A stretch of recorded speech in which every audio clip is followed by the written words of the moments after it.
अजून एक षडाष्टक म्हणून पाहिलं जातं, प्रीती षडाष्टक असतो. तसं 6वी राशी आणि 8वी राशी चालत नाही. तर वृषभ राशी आणि मीन राशी चालणार नाही. ओके.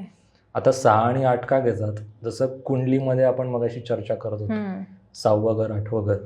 तर 6वं घर रोग देणार आहे, डिझिजेस, डेप्ट, कर्ज वगैरे, कोर्ट कचेरी. तुम्ही 6व्या राशीसोबत केलं तर या गोष्टी व्हायला लागतील. आणि 8व्या सोबत केलं तर 8वं ॲक्सिडेंट झालं ओके.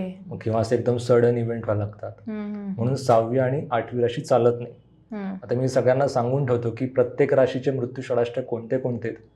मेष राशीला जे ते कन्या आणि वृश्चिक राशी चालणार नाही. मेष राशीचे षडाष्टक झाले कन्या राशी आणि वृश्चिक राशी, ते करू नये. वृषभ राशीला जसं मी आता तूला सांगितलं, तूळ म्हणजे तूळ चालणार नाही आणि धनु पण नाही चालणार.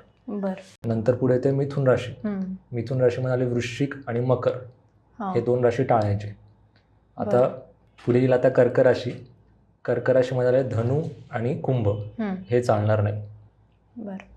आता पुढे शेवटची आली सिंह राशी. सिंह राशीला मकर राशी आणि मीन राशी चालणार नाही. आता काही काही याच्यामध्ये चालते पण काही काही चालत पण नाही. मी त्यासाठी सांगतो की पूर्ण कुंडली ॲनालिसिस केल्याशिवाय फायनल डिसिजन कुठलाही ॲस्ट्रोलॉजरला घेता येत नाही.